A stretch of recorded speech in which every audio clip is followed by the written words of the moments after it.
होंगे तो पाकिस्तानी जो उनसे हैं वो फॉरेन कंट्रीज में जाके अमेरिका में या दूसरे फॉरेन कंट्रीज में जाके खुद को इंडियंस बताते हैं। ये आपको पता है या नहीं? इस चीज से एग्री करेंगे या नहीं? इस चीज से मैं एग्री करता हूँ। न पुलिस अफसर खड़ा था, उसने जो ही ग्रीन देखा वो सब में लेन में और लोग भी खड़े थे। उसने मुझे कहा इधर है, मैं गया जी, वहाँ कहा फ्रॉम पाकिस्तान, मैं यस सर।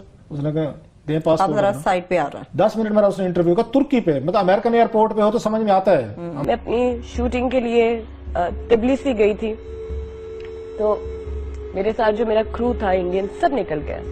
मैं रुक गई, मेरा जो पासपोर्ट था उससे मुझे रोक लिया। मैं पाकिस्तान से, मेरा पूरी इन्वेस्टिगेशन हुई, मेरा इंटरव्यू हुआ, फिर मुझे जाने दिया। उस दिन मुझे एहसास हुआ कि ये इज्जत है हमारी। अगर हम इंटरनेशनली ग्लोबली देखें तो पाकिस्तानीज और इंडियंस को इक्वली ट्रीट नहीं किया जाता इंटरनेशनल लेवल पे, स्पेशली इन वेस्टर्न कंट्रीज। इसके पीछे क्या रीजन है?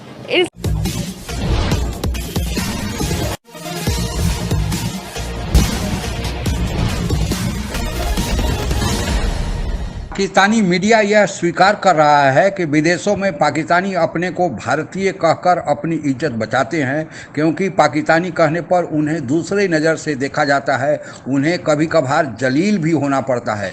ऐसा क्यों पाकिस्तानियों के साथ होता है, आइए जानने की कोशिश करते हैं आगे पाकिस्तान की मीडिया से ही। होंगे तो पाकिस्तानी जो उनसे हैं वो फॉरेन कंट्रीज में जाके अमेरिका में या दूसरे फॉरेन कंट्रीज में जाके खुद को इंडियंस बताते हैं। ये आपको पता है या नहीं? इस चीज से एग्री करेंगे या नहीं? इस चीज से मैं एग्री करता हूँ। इसकी भी तो अगर आप एग्री करते हैं, सॉरी, लेकिन अगर आप एग्री करते हैं तो इसका मतलब हमारा उधर यकीन नहीं है, हमारा उधर वर्थ नहीं है, हमारी उधर वैल्यू नहीं है, इसलिए हम नहीं तो हम जाके फख्र से कि भाई मैं पाकिस्तान से हूँ, मैं पाकिस्तानी हूँ। और अगर हम कहते हैं हम इंडिया से हैं, इसका मतलब है इंडिया की उधर ज्यादा वैल्यू है। लेकिन ये एशियंस जो है ना, इंडिया बेसिकली आबादी के पॉइंट ऑफ व्यू से भी एक ज़्यादा बड़ा मुल्क है, इसलिए इंडिया के वैसे भी के मुस्लिम और नॉन मुस्लिम की वजह से भी उनके रिलेशन ज़्यादा अच्छे होते हैं, इसलिए हम उनको जाके बताते हैं कि यार हम इंडियंस हैं, कि हम पाकिस्तान के कहते हैं, ऊपर से हमारी गवर्नमेंट भी है, हमारी करप्शन, ये भी चीज़ें मैटर करती हैं। इस पॉइंट ऑफ व्यू से हम कह देते हैं कि यार हम इंडियंस हैं।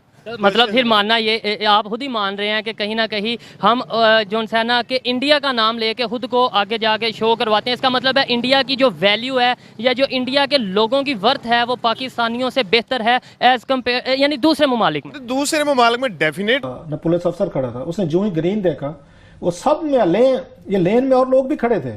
उसने मुझे कहा इधर है, मैं गया जी, वहाँ कहा फ्रॉम पाकिस्तान, मैं यस सर। उसने कहा दे पासपोर्ट, साइड पे आ रहा है। 10 मिनट मेरा उसने इंटरव्यू का तुर्की पे, मतलब अमेरिकन एयरपोर्ट पे हो तो समझ में आता है। हम बड़े फख्र में हैं, हम पूरी दुनिया को फतह करने जा रहे हैं।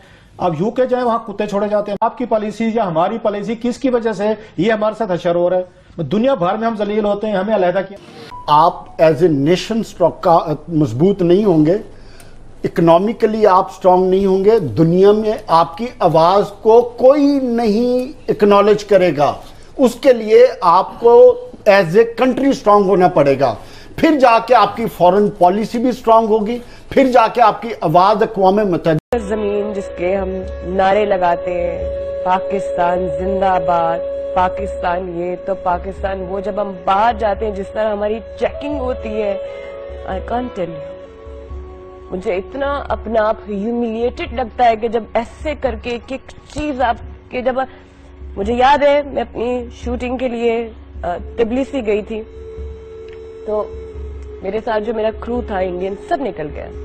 मैं रुक गई, मेरा जो पासपोर्ट था उससे मुझे रोक लिया। मैं पाकिस्तान से, मेरा पूरी इन्वेस्टिगेशन हुई, मेरा इंटरव्यू हुआ, फिर मुझे जाने दिया। उस दिन मुझे एहसास हुआ कि ये इज्जत है हमारी, ये हमारी पोजीशन है, कहाँ स्टैंड करते हैं हम।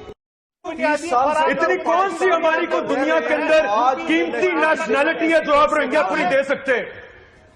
कोई थूकता नहीं है पाकिस्तान के पासपोर्ट के ऊपर। आपने कंपैरिजन कर रहा है पाकिस्तान और इंडिया को, अगर उनका कंपैरिजन किया जाए तो क्यों इंडिया को प्रेफर किया जाए? तो अगर आपको नहीं लगता कि उनकी फॉरेन पॉलिसीज इस तरह की हैं, इस लेवल की हैं कि वो अपने जो उनसे इन्वेस्टर हैं उन्हें तहफ़्फ़ुज़ फराहम करते हैं, उन्हें जो उनसे वो सिक्योरिटी फराहम करते हैं, जिसकी वजह से लोग चाहते हैं कि हम जाके अगर इन्वेस्ट करें, अगर हम तल्लुक़ बनाएं किसी कंट्री से लॉन्ग टर्म, तो वो इंडिया हो? नहीं, बिल्कुल ये है उनकी जो, अगर फॉरेन पॉलिसी देखी जाए तो नेहरू के बाद से उनकी जो फॉरेन पॉलिसी है वो बिल्कुल आज़ाद है। अगर आप देखें अमेरिका ने काफ़ी उन पर प्रेशर डाला कि वो रशिया के साथ अपने ताल्लुकात को सेट को इंपोर्ट ना करें, एक्सपोर्ट ना करें। उनके साथ मीन्स दैट कि जो उन्होंने यूक्रेन में किया है उसको इम्पोज करें उसको।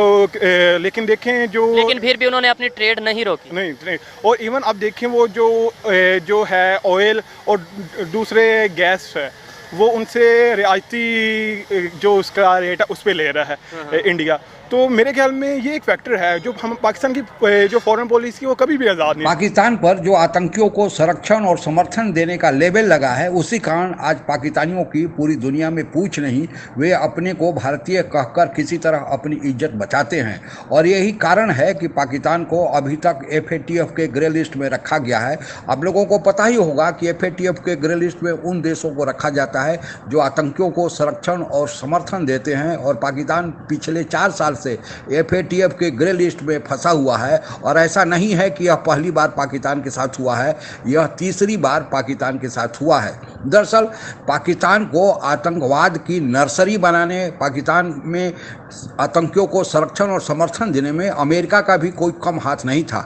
जब सोवियत संघ अपनी कम्युनिस्ट सरकार जो अफगानिस्तान में थी उसको बचाने के लिए अपनी फौजों को अफगानिस्तान में उतार दिया, तब अमेरिका को यह मौका मिला कि वह अफगानिस्तान में सोवियत संघ के फौजों से लड़े।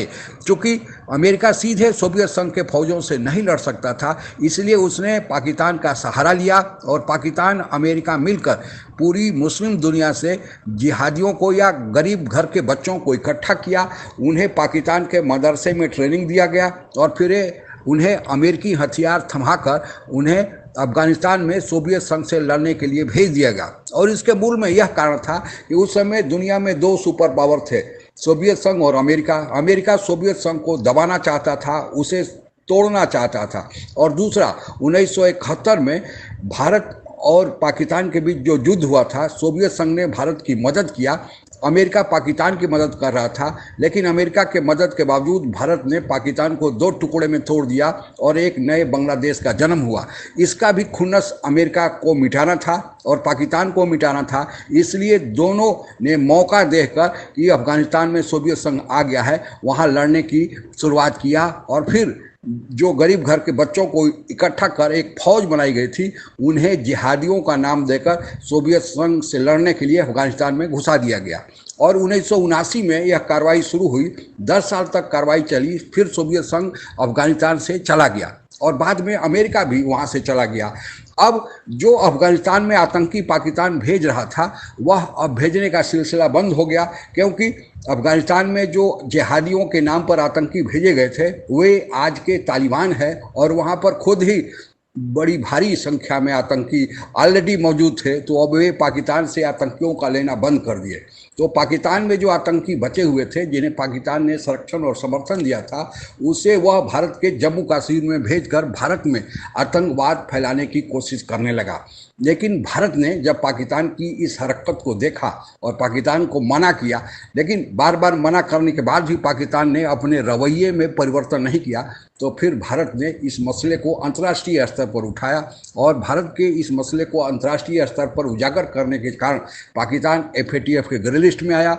पाकिस्तान पर आतंकियों के संरक्षण और समर्थन देने का लेबल लग गया। बाहर के दुनिया से जो निवेश आ रहा था पाकिस्तान में, वह आना बंद हो गया। और फिर पाकिस्तान की आर्थिक बदहाली का वहीं से इतिहास चालू हो गया। दरअसल पाकिस्तान को जो इज्जत नहीं मिलने का कारण है, वह वही कारण है कि पाकिस्तान को एक आतंकी देश के रूप में अब जाना जाने लगा। और उसी का रोना आज की परिचर्चा में पाकिस्तानी मीडिया में हो रहा है। यह भारत या किसी दूसरे देश का कसूर नहीं है, बल्कि यह पाकिस्तान के खुद के हरकतों का परिणाम है। जो जैसा करेगा वह वैसा पाएगा। और आज पाकिस्तान को अपने किए का फल मिल रहा है। अभी भी वक्त है पाकिस्तान अपने को सुधारे, फिर यह सारी जो उसके खिलाफ कार्रवाई हो रही है, जो उसको विदेश में इज्जत नहीं मिल रही है, मिलना शुरू हो जाएगा। आज के लिए बस इतना ही। जय हिंद। आप अगर हमसे जुड़ा रहना चाहते हैं तो कृपया मेरे चैनल को सब्सक्राइब करें तथा बेल आइकन भी दबा दें, ताकि नई वीडियो की जानकारी तुरंत आप तक पहुंच जाए। धन्यवाद। जय हिंद।